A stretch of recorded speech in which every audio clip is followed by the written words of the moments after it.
Qin Yichan melirik wanita yang senyumnya digantikan oleh tranquility. Menjaga jarak, tidak berani melakukan gerakan lintas batas. Tiba-tiba di hatiku. Mungkinkah orang berjubah hitam ini berselingkuh dengan gadis ini, kan? Hal-hal seperti itu tidak jarang terjadi di 3000 pengadilan Dao. Bahkan bisa dikatakan sangat umum. Apalagi namanya, Tuan Muda, ditambah dengan informasi yang telah diperoleh. Metode kabut hitam yang digunakan oleh orang-orang berjubah hitam ini terkait dengan jiwa. Semua ini membawa Qin Yichan rasa keakraban yang tak bisa dijelaskan. Rasanya seperti kembali ke pengadilan 3000 Dao. Tiba-tiba, hati Qin Yichan melonjak. Mungkinkah sekte kematian ini ditinggalkan oleh seseorang dari pengadilan 3000 Dao? Meskipun kebetulan saya datang ke sini, selama waktunya cukup lama, itu pasti akan diulang oleh orang lain. Ini mungkin bagus. Qin Yichan berbalik untuk melihat aula di belakangnya. Saya melihat pilar merah besar, ditutupi dengan ubin biru, dan binatang kecil dari berbagai bentuk di atas punggung bukit terbang. Di bawah atap, lonceng burung yang tergantung di atap membuat suara yang jelas dan menyenangkan mengikuti suara angin. Betulkah? Qin Yichan benar-benar yakin akan penilaiannya. Kuil sekte pembunuh dewa di depannya, seperti kuil dewa cahayanya, dibangun dengan gaya arsitektur 3000 istana. Dengan kata lain, orang yang menciptakan sekte pembunuh dewa berasal dari pengadilan 3000 Dao sama seperti dirinya. Siapa yang meninggalkan benda ini? Apakah dia menemukan cara untuk meninggalkan dunia ini? Tetap saja, tidak ada cara untuk jatuh ke dunia ini. Setelah diyakinkan akan hal ini, Qin Yichan menjadi lebih tertarik pada sekte pembunuh dewa. Dia benar-benar ingin tahu metode dan identitas seperti apa yang dimiliki orang-orang yang dapat merintis gereja. Setelah menerima pikirannya, Qin Yichan menatap wanita di depannya lagi. Tahu nada apa yang harus dihadapinya. Bagaimanapun, dia tertutup kabut hitam, dan dia tidak tahu ekspresinya. Kembali. Dengan dua kata sederhana, Qin Yichan naik ke langit, dan kabut hitam menyeret wanita itu kembali ke kekuatan keluarga Si. Zongtian. Melihat dua karakter di plakat keluarga, Qin Yichan berpikir sedikit.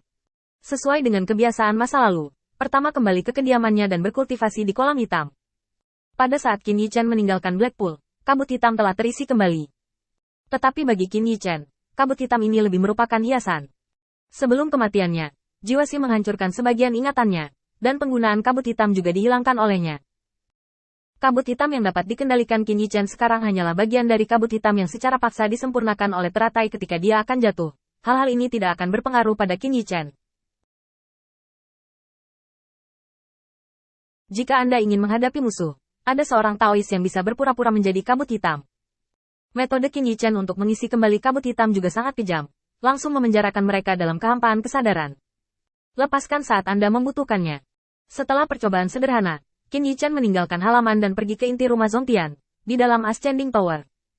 Begitu dia melangkah ke menara Dengtian, Qin Yichan melihat beberapa orang seperti dia yang bersembunyi di kabut hitam. Reaksinya cukup cepat. Saat aku memusnahkan, menghancurkan begitu banyak informasi. Namun, jika kamu ingin mengandalkan rintangan ini, itu membuatku menyerah untuk menyelinap masuk. Itu terlalu angan-angan. Qin Yichan melihat satu-satunya tempat kosong di antara 10 orang dan berjalan mendekat. Si, kali ini kamu pergi untuk menaklukkan. Bukankah kamu mempermalukan keluarga Zongtian kita? Pembicaranya adalah jubah hitam, dan Qin Yichan memandang pria di bawah penutup kabut hitam, dan melihat 3 pita tergantung di pundaknya. Di bidang bintang, pria berjubah hitam bernama Yi hanyalah seorang streamer. Qin Yichan berpura-pura menjadi Si, tanpa hiasan di pundaknya. Setelah perhitungan seperti itu, identitasnya adalah di antara sedikit orang yang dianggap paling bawah. Berbagai pikiran muncul di hati Qin Yichan.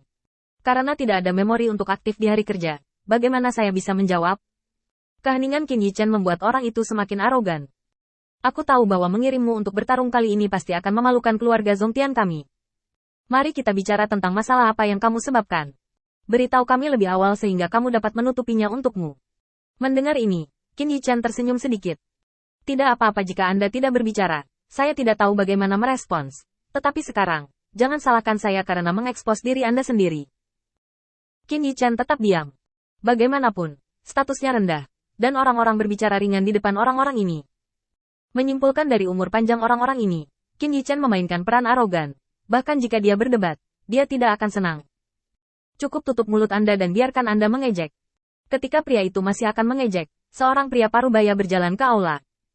Apa yang berbeda dari semua orang adalah bahwa tidak ada kabut hitam pada dirinya, dan dia muncul di depan semua orang dengan wajah aslinya. Diam. Dalam sekejap, dia telah sampai di tengah menara. Ini semua dari keluarga Zongtian saya, mengapa itu begitu tak tertahankan? Si, Apa untungnya mengirimmu untuk bertarung kali ini? Pemilik rumah. Qin Yichen sangat jelas tentang identitas orang ini. Patriark keluarga Zongtian. Dan mendisiplinkan kekuatan keluarga Zongtian ini. Qin Yichen harus menjawab pertanyaannya. Tekuk sedikit. Tuanku, aku belum bisa membunuh Ares Dewa Perang dalam pertempuran ini. Karena Ares Dewa Perang memiliki bala bantuan. Meskipun pria itu tidak kuat, dia memiliki banyak cara.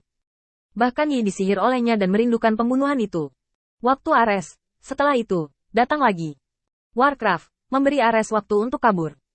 Alasan utama kekalahan dalam pertempuran ini adalah karena saya ingin menghancurkan monster, agar tidak diketahui oleh Zeus tentang kekurangan metode kami dan mengolahnya. Sayang sekali, ada 7 binatang tingkat 8. Kita berlima benar-benar tidak bisa mengatasinya, jadi kita hanya bisa mundur sementara. Patriark Zongtian hanya mengangguk sedikit setelah mendengarkan. Apa yang salah denganmu dalam pertempuran ini? Sudut mulut Qin Yichen sedikit berkedut. Bagaimana Anda mengacaukan rumah Zongtian? Tidak lebih dari diejek oleh rekan kerja lain. Bahkan Patriark sangat mengkhawatirkanmu. Tak bisa berkata-kata, Qin Yichen hanya bisa menggigit peluru dan kembali.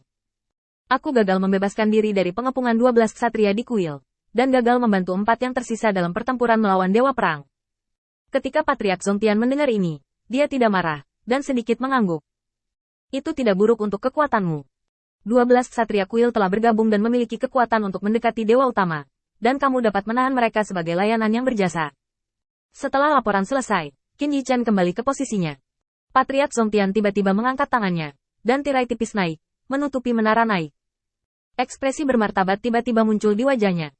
Pengawasan orang itu telah pergi. Sekarang saatnya untuk urusan keluarga-keluarga Zongtian kita. Bagaimana saya meminta Anda untuk bersiap di Changle? Keluarga Loyu tidak mengirim siapapun untuk mengambil tindakan kali ini. Bisakah Anda mengetahui apa yang ada di dalamnya? Changle melangkah maju. Itu adalah orang yang mengejek Qin Yichen sebelumnya. Dia melirik Qin Yichen terlebih dahulu, dan tidak merahasiakan dengusan lembutnya. Aku tidak seperti sampah. Aku tidak melakukan apa-apa.